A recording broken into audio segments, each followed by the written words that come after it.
بسم الله الرحمن الرحیم.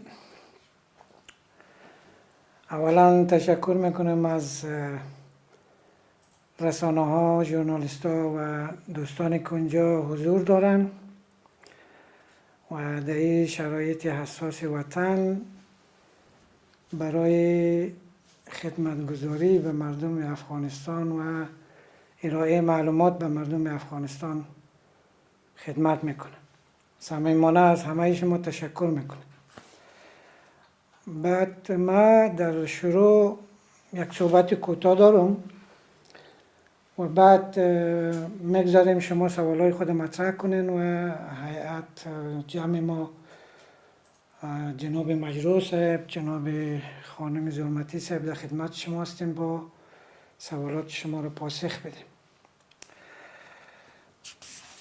هیئت جمهوری اسلامی افغانستان از تاریخ 6 جنوری که در دوحه مستقر شده آماده مذاکرات جدی روی اجنده‌های مطرح شده از طرف دو هیئت مذاکره می باشد. اما طرف مقابل با مسافرت به کشورهای خارجی تلاش دارند با دریافت نظرات آنان در مورد روند مذاکرات و کشور تصمیم بگیرند. از نظر ما توقف خونریزی در کشور و پایان دادن به رنج‌ها و مصیبت‌های مردم افغانستان اولویت و فوریت دارد و به همین دلیل ما با صبر و بردباری و با احساس مسئولیت آماده گفتگوی جدی برای حل مشکلات مردم خود می باشیم. طالبان میز مذاکره را رها کردند و برای انحراف افکار عامه مردم افغانستان بهانه‌های غیر موجه و غیر قابل قبول را مطرح می‌کنند. مردم افغانستان آگاهند و می‌دانند که یک عضو هیئت مذاکره طالبان با وجود غیبت در میز مذاکره، یعنی در میز مذاکره غیر حاضر، ولی از مسکو وقتی ادعا می‌کند که هیئت جمهوری اسلامی افغانستان صلاحیت کافی ندارد، این ادعا چقدر نامناسب و بیجا می باشد.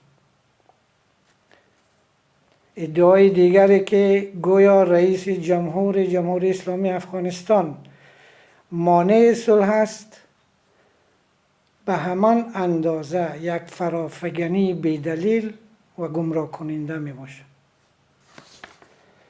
دولت جمهوری اسلامی افغانستان و هیئت جمهوری اسلامی افغانستان آگاهانه تصمیم گرفتند که از طریق گفتگو و مذاکره مشکلات کشور را حل کنند و به همین خاطر ما با صبر اسلامی و برای پیشبرد مذاکرات در دوحه حضور داریم و این مسئولیت اسلامی مشترک دو طرف است که از طریق سیاسی به جنگ و خونریزی در افغانستان پایان داده و صلح پایدار و با عزت را به مردم شریف افغانستان به ارمغان بیاوریم.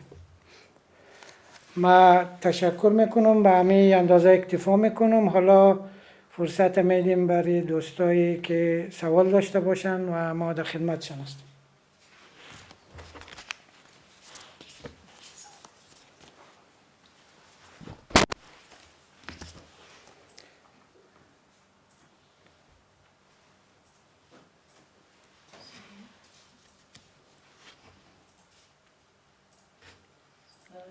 نماشینو بخونیم و بنا صداش ممنوعی میکنیم. جناب آقای رفیع الله الفتی از تلویزیون ملی. سلام به شما و بیننده ها. رفیع الدین الفتی هستم، خبرنگار تلویزیون ملی. من دو پرسش داشتم، میخواستم از شما بپرسم. تاکنون طالبان همواره از موقف بسیار بلند صحبت کردن. هر زمانی که خودشان خواسته مذاکره را آغاز کردن و هر زمانی که خواستن مذاکره را ترک کردن. نظر شما در این مورد چی است؟ و دوم دلیل که طالبان به میز مذاکره حاضر نمیشن و میز مذاکره را ترک میکنن، دلیل از این در چی است و آیا اگر همین قسم ادامه پیدا بکنه هیئت مذاکره کننده افغانستان چی تصمیم داره و چی تصمیم خواهد گرفت؟ تشکر. ما برداشت ما است که هیئت جمهوری اسلامی افغانستان با درک واقعیت‌های جامعه افغانستان و با در نظر داشت خواست مردم افغانستان به این تصمیم جدی رسیدند که تنها از طریق مذاکره می توانیم مشکل کشور را حل کنیم. اگر طالبا گاهی مذاکره را متوقف میکنن، گاهی هم قطع میکنن، این معنایش موقف بالا نیست یا موضع قدرتمند نیست به نظر ما. عقیده ما است طالبا هم بالاخره به این واقعیت میرسند و این واقعیت را میپذیرند که جنگ راه حل نیست.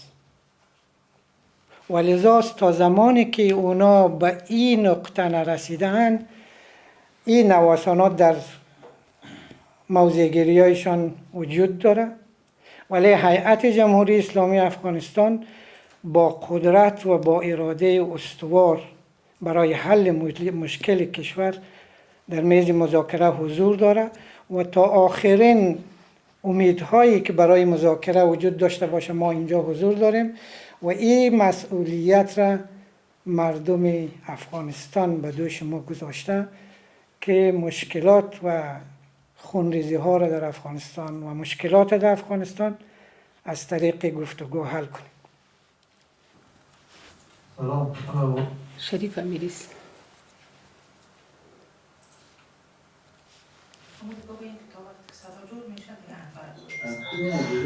سلام، بسیار تشکر وقتتان بخیر. میخواستم بپرسم که آیا واقعا گفتگوها به بنبست رفته و شما تا چه زمان منتظر طالبان میمانید؟ یک و دوم در مورد اینکه آل امریکا بررسی میکنه توافقنامه آخر میان با گفته میشه که این توافقنامه ضمایم هم داره. شما به حیث اعضای هیئت مذاکره کننده جمهوری اسلامی افغانستان آیا این ضمایم خواندین؟ شما آگاهی دارین در این ضمایم چی چیزایی آمده که تا هنوز مردم افغانستان نمی‌دونن؟ عقیده ما است که مذاکره هنوز به بنبست نرسیده.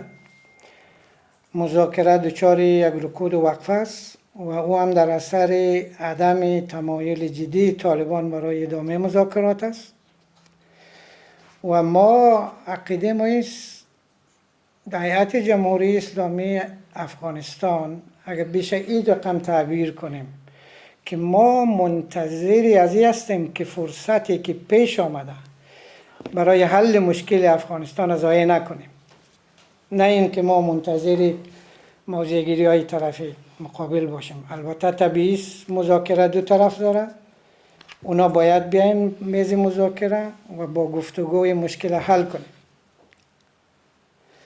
در رابطه با قرارداد دوحه و ضمایمش، خب این ضمایم بحثای را پیش کشیده. خب ضمایم اگر مخفی باشه یا سری باشه طبیعی سری است و چیزی که ما معلومات داریم بزرگان کشور، رئیس جمهور و شورای عالی مصالحه این ضمایم دیدن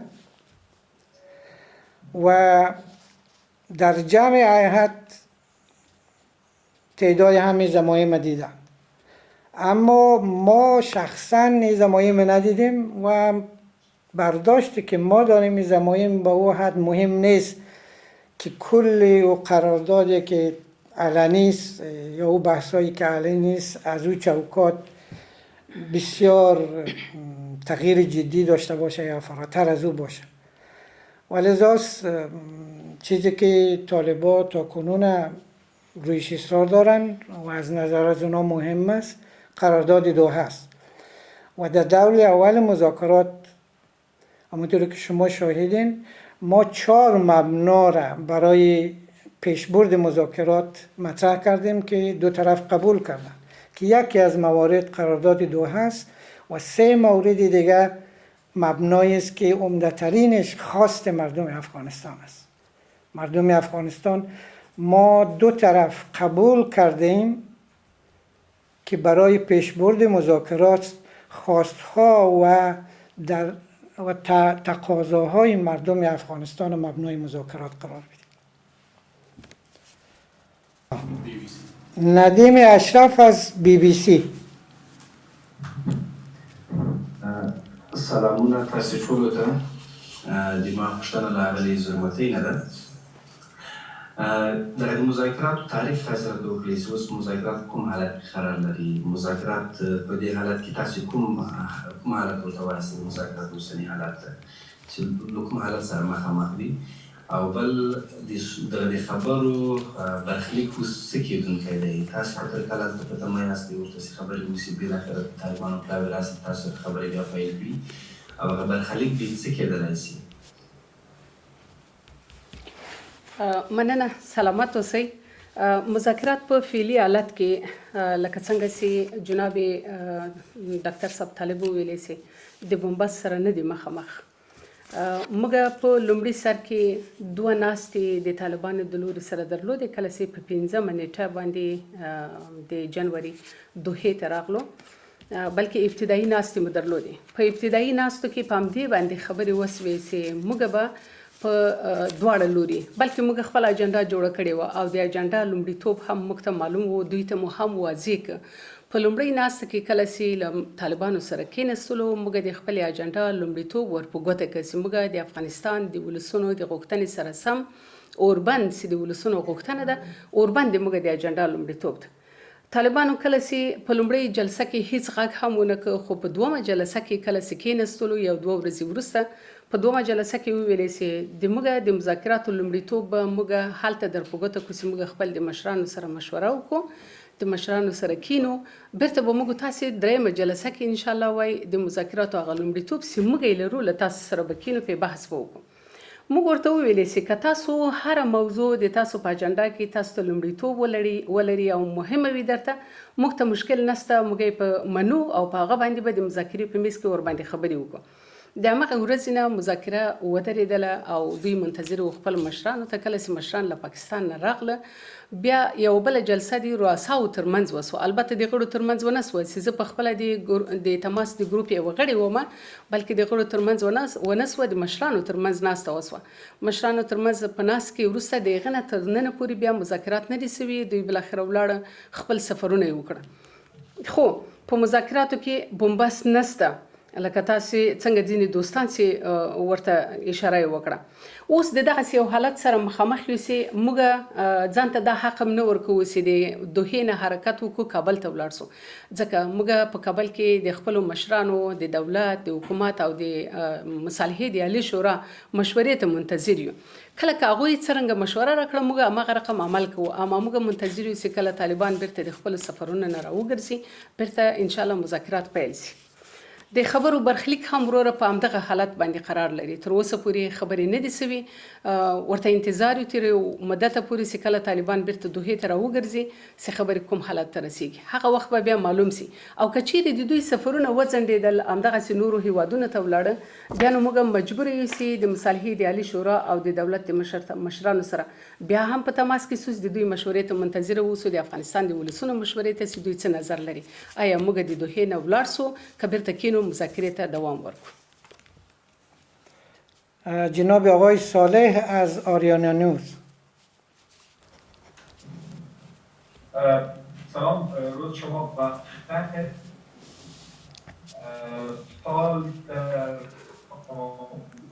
سال بحث ایجاد اداره مرکز حساب بالا گرفتم، میخواستم پرسان کنم که کدام طرح به خاطر عبور از به خاطر به طرف رفتن صبح بحث اداره موقت اینجا مطرح است یا نیست؟ آیا طالبان هم خواهان ایجاد اداره موقت هستند به خاطر رفتن به طرف گفتگوهای صلح یا گذار؟ بسیار تشکر. بحث اداره موقت یک بحثی است که حالا من نمیدونم در سطح مطبوعات شاید یک ذره بیشتر مطرح باشه.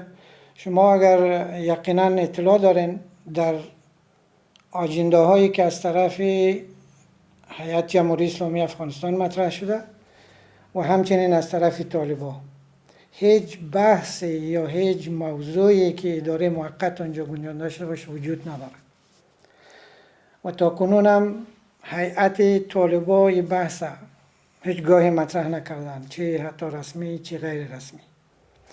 و شما اگر یقینا اطلاع دارین به هیچ منبع یا کشور دیگه هم به صورت رسمی حکومت موقت بحثش مطرح نکرده.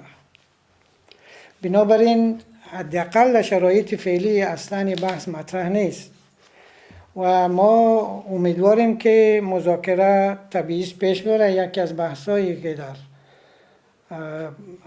اجندای ما مطرح است مشغله مشارکت سیاسی است و در اجندایی که طالبان مطرح کردن تحت عنوان نظام اسلامی، این بحث ها در او زمانا بحث روی آینده افغانستان صورت میگیره، ولی بحث حکومت موقت هرگز مطرح نیست کنون و این بحث در سطح مطبوعات حالا نمیدونم منابعش از کجاست، در اینجا و در میز مذاکره و از طرف طالبان این بحث هیچ مطرح نیست.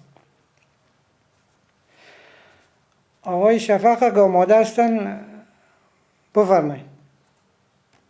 بسیار تشکر. خوب، باز هم بحث شما گفتیم که طالب‌ها یا هیئت طالبان در میز مذاکره بحث اداره موقت یا حکومت موقت را مطرح نکرده، اما آقای شیر محمد عباس تانکزی در سفر به مسکو این بحث را بسیار به گونه فصیح مطرح کرده و اون سفر هم سفر رسمی بوده.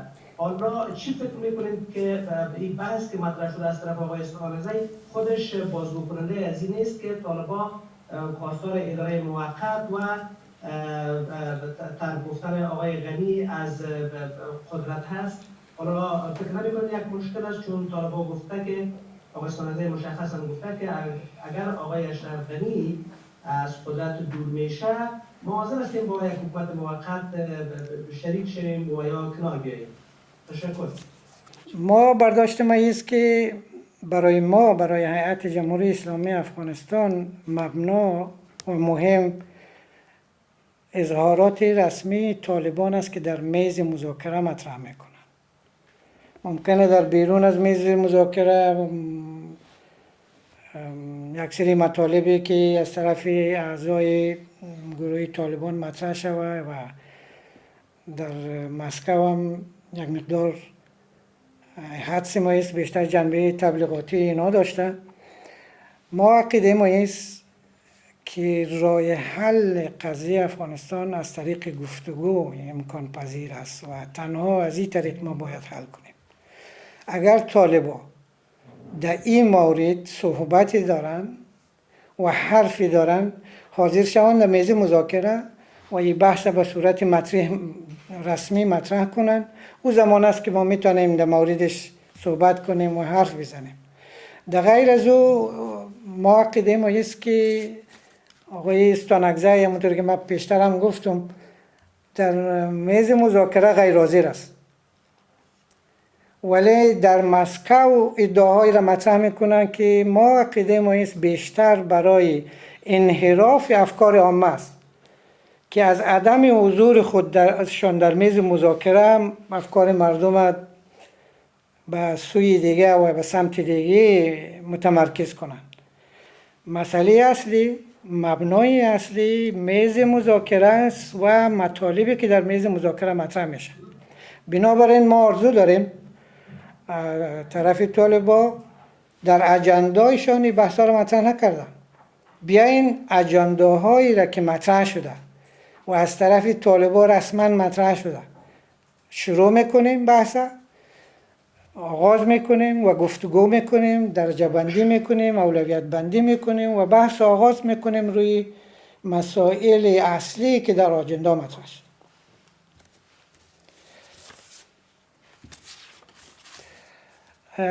جناب آقای امان فرهنگ از تلویزیون یک. بیشتر شما اشاره کردین اما بحثی که طالبا حالا مطرح کرده، بحثی که آقای غنی باید استعفا بده. شما تصمیم صلاحیت دیگه داریم که تصمیم بگیریم در دوحه که چه قربانی باید در روند صلح داده شود؟ حالا طالبا در نهایت حرف خود گفته که حرف ما همین هست که باید شود. ما دیروز هم وقتی از سخنگوی طالبان پرسیدن کردیم این موضوع را مطرح کردن. حالا شما چی میکنین؟ تا چه زمانی در دوحه خواهد بودید؟ برای شما کابل صلاحیتی را داده که تصمیم گیری و امتحان را داشته باشید؟ امان صاحب، قسمی که دوستا گفتن براتان، هرگز ما سخنای طالبایی را که در یک کشور میره از توربین یا مایک یک کشور صحبت میکنه و میگه که رئیس جمهور باید کنار بره، هرگز بر ما قابل نیست، بر مردم افغانستان قابل نیست. جناب رئیس جمهور توسط انتخابات کرسی را گرفته و آرای مردم برش رای داده، هرگز بر ما قابل نیست. بله، اگر در سر میز مذاکره چنین صحبتی بکنه، ما نمیتونیم که مسائل ملی کشور ما سرشان تصمیم بگیریم. ما بزرگایی را داریم، ما مردمی که در افغانستان داریم، با او صحبت خود شدن و شورای عالی مصالحه و خود دولت در این قسمت تصمیم گیر خود بود. منصور نیازی. بسیار زیاد تشکر. سلام به همه شما. بعضی از پرسش‌ها پاسخ داده شد. من میپرسم یک دو سوال بسیار کوتاه. اگر مجلس پاسخ بدم بسیار خوب میشه. اگر کوتاه اشاره کنید در مورد اجندایی که طالبان پیشنهاد کردن شامل چند موارد میشه و شما که پیشنهاد کردین شامل کدام موارد است؟ دست نخست موضوعات در اجندای شما و طرف طالبان شامل کدام بحث‌ها است؟ و در اخیر هم میپرسم که اگر این وقفه ادامه پیدا کنم که ظاهرا از موضوعیت اخیر آمریکا که به خاطر بررسی توافقنامه صلح هست از اون آشتی شدم، اگر وضعیت ادامه پیدا کنه و طالبان حاضر نشن تا زمانی که هم موقف آمریکا روشن شود، حالا طرف حکومت افغانستان هیئت مذاکره کننده‌اش چه تصمیم داره؟ مشوره‌ای با کابل کرده این در نهایت راه حل بدیل شما چی است؟ تشکر. در مورد سوال اول شما، همچنانی که تمام رسانه‌ها هم در جریان قرار دارند، مواردی که ما پیشنهاد کردیم در آجندا 28 مورد هست که در 6 عنوان بندی شده و مواردی هم که جانب مقابل پیشنهاد کردند 22 مورد هست. آن مواردی که بیشتر اهمیت داره به جانب مقابل بحث نظام اسلامی را مطرح کردن، ضوابط مطرح کردن و سایر مواردی که بحث معارف و بحث مهاجرین و مواد مخدر و امثال هم.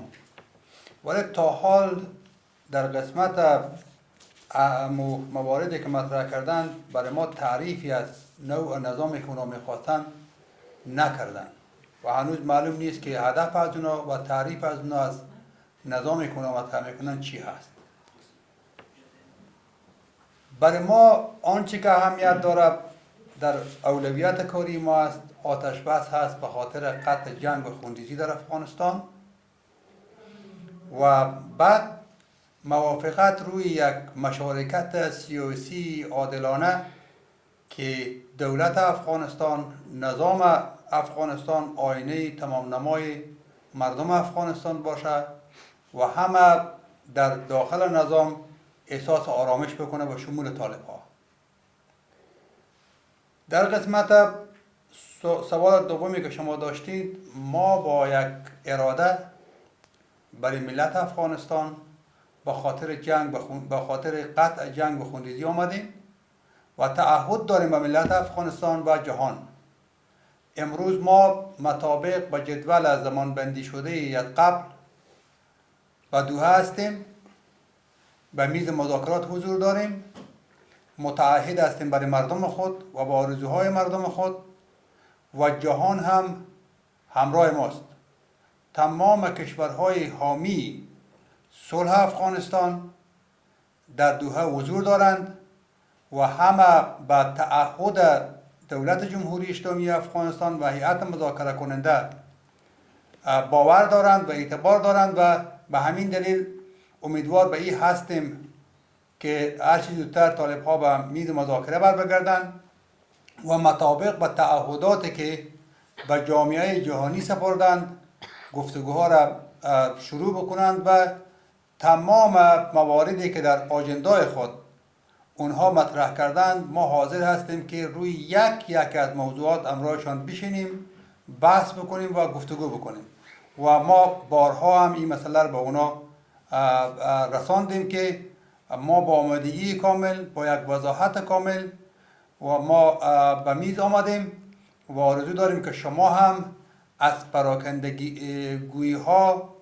و بی‌ارادگی از مذاکرات بپرهیزین و بیاین که با دیگر صحبت بکنیم و قضیه افغانستان آنچه که به خیر ملت افغانستان باشه حل بسازیم. آقای رقیب سائل از پژواک. سلامونه ټولو ته هیله رسېدلی زما به دوه پوښتنې وي. لومړۍ پوښتنه همدا ده چې تاسو خو وضعیت ګورئ، څومره هیلهمند یاستئ چې دغه خبرې به پایله ورکړي که نه؟ بله پوښتنه دا ده چې داسې شایعات خپرېږي چې ګواکې د دواړو د غړو ترمنځ د نظر اختلاف موجود دی. په وروستیو کې د امین احمدي څرګندونې چې د موقت ادارې په اړه وکړې په دې اړه مختل نظر راته راکړئ. او بله مهمه خبره دا ده چې تاسو وویل د طالبانو ته منتظر پاتې کېږئ تر څو دوی د خبرو میز ته راشي. فعلا په دغو شرایطو کې تاسو په څه باندې بوخت یاستئ؟ مننه.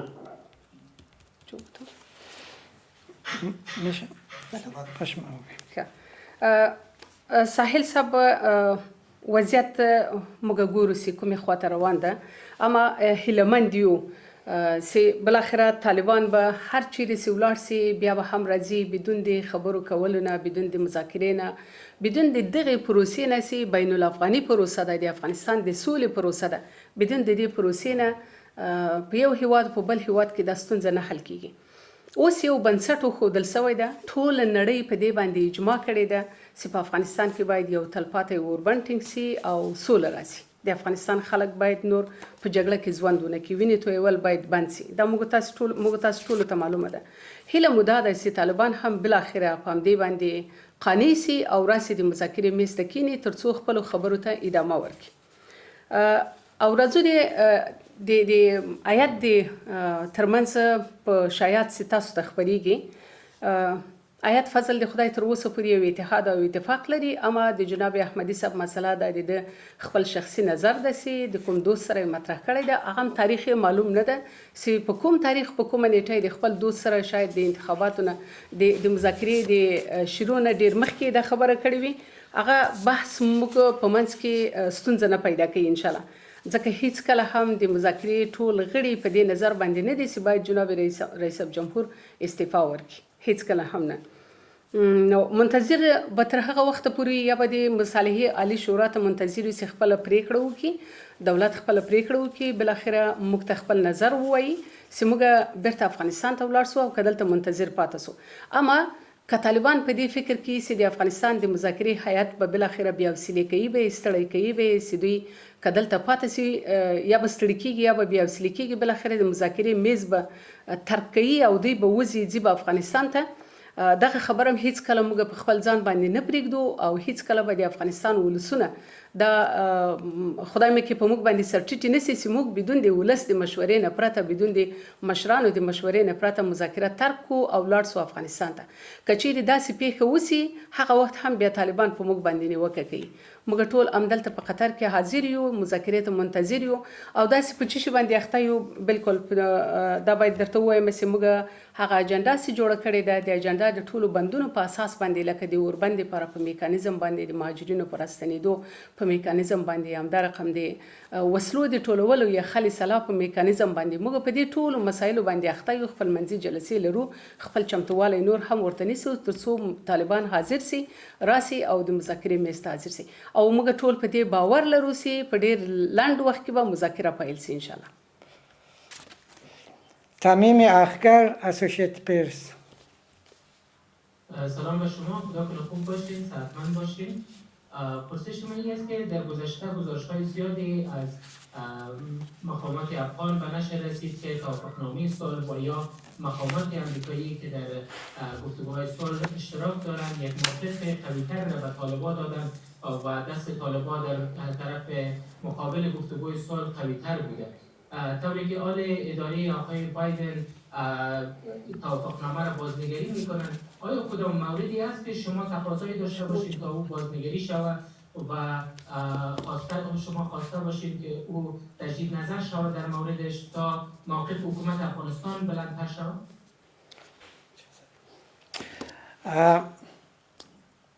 برداشت ما است که همونطور که شما گفتین قرارداد دوحه امتیازات زیادی را برای طالبان قبول کرده یا پذیرفته و احتمالاً یکی از مشکلاتی که ما فعلا در مذاکره باش روبرو هستیم هم همونجا باشه. اما همونطوری که مطرح شده رئیس جمهور بایدن روی قرارداد دوحه و عملی شدنش بررسی را آغاز کرده و این بررسی ادامه پیدا میکنه و امیدواریم به زودی بررسی و ارزیابی مجدد پایان پیدا کنه. تا کنون اظهاراتی که از طرف مقامات بلند رتبه ایالات متحده آمریکا صورت گرفته امیدوار کننده است. اونا معتقدند که طالبان تعهد خود در قبال القاعده عملی نکرده که این چیزی است که روشن که امنیت ملی افغانستان اسناد محکمی در ارتباطی راه کرد. تعهد دیگه که طالبان داشته در مورد کاهش خشونت است که اداره جدید در این مورد ارزیابی میکنه که این هم آشکاره که طالبان به تعهد خود نه تنها عمل نکرده که خشونت ها را افزایش داده و ساحه سومی که اونا این ارزیابی را انجام میدن که شروع مذاکرات جدی و سازنده است که در این مورد هم تا کنون طالبان نشان دادن که علاقمندی جدی برای از این مذاکره و در آنها وجود نداره. بنابراین این اقداماتی که تا کنون صورت گرفته ما قدم است تشویق کننده است و در راستای منافع ملی افغانستان است. چیزی مهمه که ما مردم افغانستان و دولت جمهوری اسلامی افغانستان و هیئت جمهوری اسلامی افغانستان انتظار داریم است که خروج نیروهای آمریکایی نباید به یک خلای امنیتی دیگر بیانجامد که نتیجه او خلای امنیتی اونطور که همه انتظار داریم ممکنه هرج و مرج و جنگ های پراگنده دیگه صورت بگیره و افغانستان یک بار دیگه مساعد بسازه بر از اینکه گروه های تروریستی دو بیشتر رشد کنن و علیه امریکا و تمام دنیا اونجا توطئه را بندازن. بهناش از تلویزیون تمدن. تشکر که وقت دادین. من یک پرسش دارم در رابطه به حاضر نشدن طالبان یا به میلی طالبان. صدای من داریم؟ بله بله. بفرمایید. اینکه شما در زیر دیدگاه طالبان هستید تا بندیز مذاکره حاصل شود. باورهایی است که گروه طالبان تا مشخص شدن جدید دولت امریکا و بایدن در مورد توافقنامه قطر حاضر به مذاکره نخواهد شد. این توافقنامه یک از اولویت‌های دولت جدید هم نیست که در 100 روز نخست کاریش به او بپردازند. این حداقل زمان میبرد یکی دو ماه آینده این مشخص شود دولتی که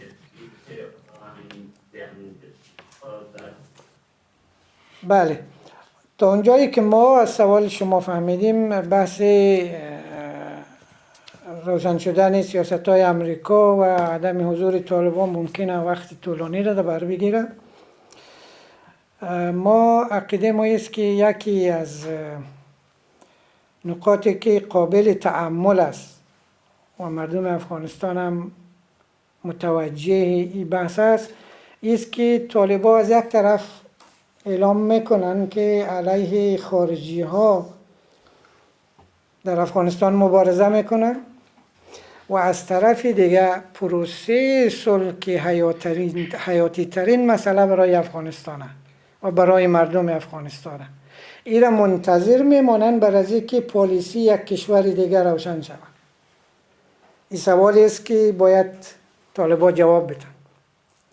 ما عقیده ما است، ما هیئت جمهوری اسلامی افغانستان برای حل مشکل کشور باید بدون در نظر داشت ای که کشورهای دیگه پالیسیشان چیست تصمیم بگیریم و پیش بریم. طبیعی است افغانستان قضیهش یک بودش مسائل خارجیش است، ما نمیتونیم با کلی نادیده بگیریم، ولی بحث ای که ما مذاکره را برای روشن شدن پالیسی امریکا متوقف کنیم، این سوال بزرگی است که پیش روی از اونها هست و باید پاسخ بدم.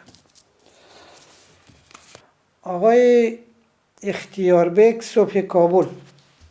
ما ماهاست که گفتگوهای صلح را به صورت جدی دنبال میکنیم. آنطوری که مشخص است و شما از اعضای هیئت دولت هم به این مسئله اشاره کردند که گروه طالبان در دور دوم چندان میلی به گفتگوها ندارند و همدن هم شما را در جریان سفرهایی که دارند تحقیق میکنند. میگویند که دولت یک هیئت بی صلاحیت تعیین کرده که فقط منتظر نمیشن که کابل چه فرمانی به اونا داده میشه. یعنی عملا شما را جدی نمیگیرن، به جایی که بیاین پای میز مذاکره بشینن و کشورهای مثل ایران روسیه اینا سفر میکنن و او طرف هم شما که تاکیدتان روی آتش بست است و گفتیم که دور دو ما به حرکت آتش بست دوحه رفتیم، اما طالب بیاید از نظام صحبت میکنن. اگر بحث خلوص نیت باشه که شما او را در دور اول اندوختی کافی نشان دادید، پس این گونه حضور شما در قطر ما میتونم پرسان بکنم که حضور شما در قطر به چی مفهوم است؟ شما تا چی زمان منتظر میشینید که طالبان بیاید عمدن دولت تخریب بکنه، شما را تخریب بکنه، هم شما میشینید که ما بیاید خلوص نیت نشان بدید؟ یکی طالبان تمایل جدی برای مذاکره نشان نمیدن، ما هم متاسف هستیم و اونها شما اگر قضایا را دنبال کرده باشین از شروع، طالبان پذیرفتن که مشکلات از طریق گفتگو حل کنن. این بار بار گفته شده از زبان بزرگایش. ملا برادر در روز اول شروع مذاکرات دوحه در 12 سپتامبر سال گذشته این بحث مطرح کرد. این ما برداشت ما است که اظهاراتی که طالبان برای حل مسالمت‌آمیز قضیه از طریق میز مذاکره دارن با اقدامات عملیشان تباین داره، دوگانگی داره. ما اصرار ما هم است که طالبان این دوگانگی را حل کنند. اونا مطوری که ادعا کردن که از طریق گفتگو و از طریق مذاکره مشکل حل میکنن، میز مذاکره آماده است.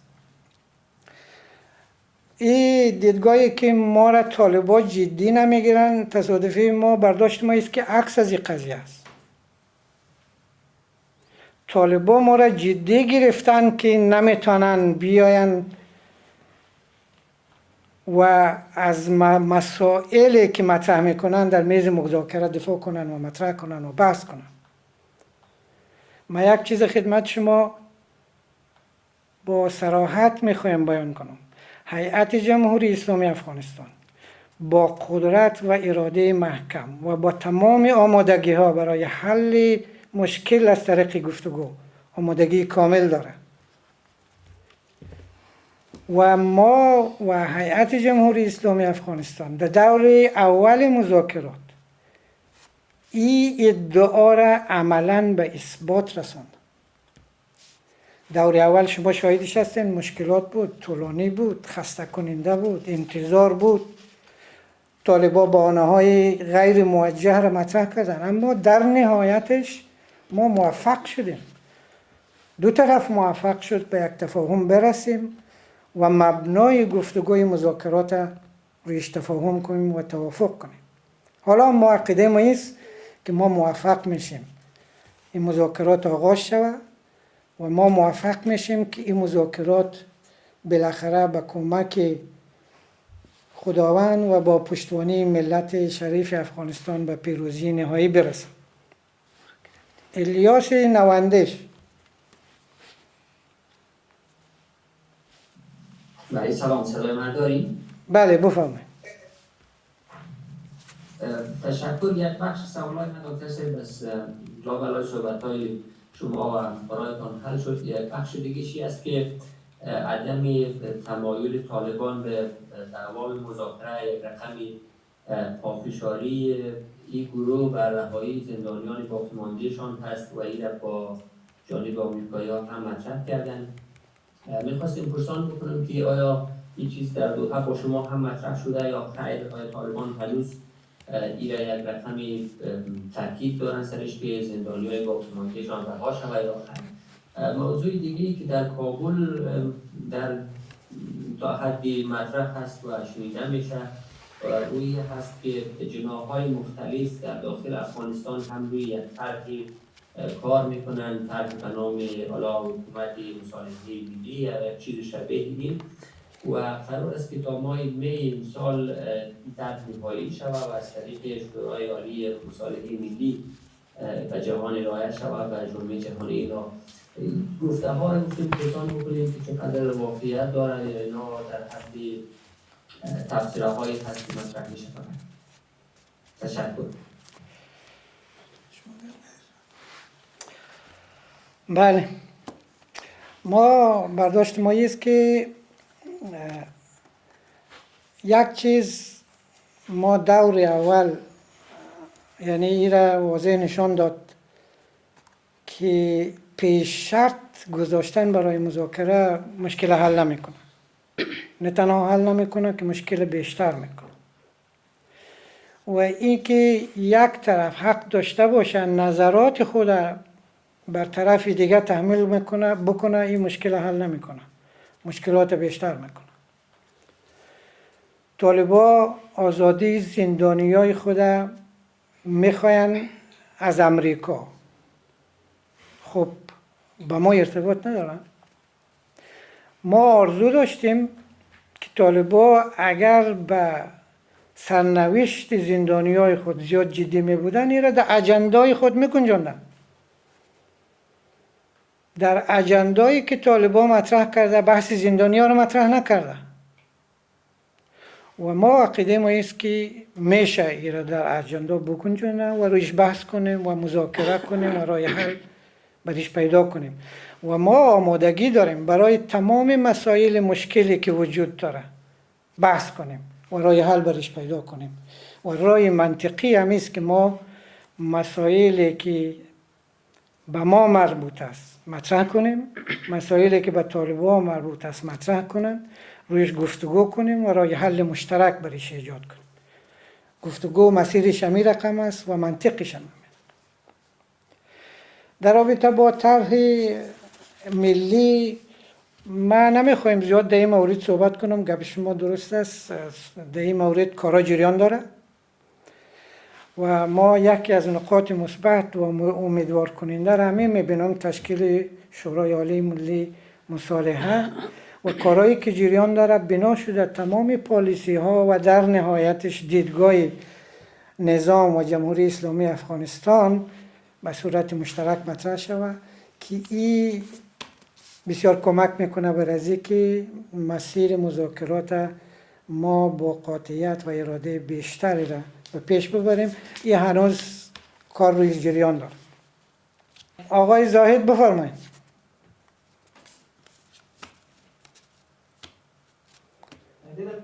سلام رو هم بخیر. سلام قابلی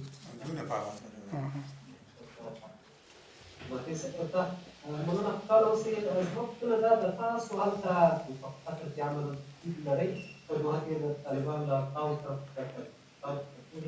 دلیل څه دی؟ ولې نو دلیل څه دی؟ ولې هغوی د مذاکراتو له خوا کېږي او تاسو سره هم خبرې نه کوي؟ تاسو اصلي لامل په دې کې څه ولید شي تاسو؟ آیا د بایدن نوي حکومت امریکا د نوي حکومت هغه چې ویلي دي د جنوب ارزوي دوی همدغه سفرونه درلودل په سیمه کې د امریکا سیالو هېوادونو ته ایران او روسیې دي. دلیل دا و که نه کوم نور لاملونه دي چې مذاکرات د دوی د امریکایي ځواکونو هغه وروستۍ نېټې وروسته تکمیل. اصلي دلیل څه دی؟ یو بله پوښتنه هم لرم، هغه پوښتنه دا ده چې ویل کېږي په مذاکراتي کې چې دننه د لنډمهاله حکومت یا عبوري یا متحرک او یا موقت حکومت باندې دننه په ریکارډ بحثونه ډېر زیات دي. هغه څه چې یو کار ولس ته مهم دي پوه شي دننه ستاسو څه دي هغه تاسو وړاندې کړئ. منم. بله، من خدمت شما عرض کنم دلایل ما برداشت ما است که دلیل موجه وجود نداره برای عدم تمایل بر مذاکره و شروع مذاکره. یک سری چیزایی که طالبان مطرح میکنن بهانه است، مثل زندانی آزادی زندانی ها. یعنی این نمیشه به عنوان پیش شرط شما مطرح کنین که زندانی آزاد شوند و بعد مذاکره شروع شد. ما تجربه بسیار ناگواری از دور اول آزادی زندانی های طالبان داشتیم متاسفانه. ولذا ما اگر با یک لفظ وطنی بخوایم مطرح کنیم، حقیقتش است که طالبان شجاعت و غیرت صلح کردن ندارن. چیزهای دیگه که مطرح میکنن بهانه است. در رابطه با مشکلاتی که شما مطرح میکنین، گاهی مطرح میشه در درون تیم، عقیده ما است که تیم ما متحد یک پارچه است. شیوه تصمیم گیری که در تیم وجود داره شیوه است که ما تصمیم مشترک و متحد میگیریم. در درون تیم افراد نظرات متفاوت دارن، نظراتشان مطرح میشه، عمدتاً در درون تیم مذاکراتی مطرح میشه، بحث میشه و در نهایت ما به یک تصمیم واحد میرسیم که نظر تیم است و در این مورد تیم متحد و یک پارچه است و ما اطمینان داریم که اتحاد و یک پارچگی تیم در طول مذاکرات ادامه پیدا کنه و انشالله این یکی از قوت‌هایی است که تاکنون ما را موفق ساخته و یقین دارم اتحاد تیم و همچنین یک پارچگی و هم نظری در درون افغانستان ما را میتونه به یک صلح پایدار و با عزت برسونه. دیگه ما فکر میکنم بس کنیم. اصلا باید پارچگی نبود، یک پارچگی است. هدف ما این بود که مسئله حکومت معتد مطرح است داخل تیم افغانستان جزای خصوصی. ما خدمت شما قبلا در مورد حکومت موقت گپ زدم، این بحث اصلا مطرح نیست، نه از طرف طالبان نه از طرف جمهوری اسلامی افغانستان، نه در اجنداست نه در اجندای ماست، لذا این بحث هیچ مطرح نیست. تشکر از دوستا و لطف کردین، زحمت کشیدین. انشالله که در فرصت‌های دیگه هم در خدمت شما باشیم و با امید از که جنگ و خونریزی در افغانستان به زودی متوقف شود و به یک صلح پایدار و با عزت برسیم. سلامت باشین. زنده باد افغانستان.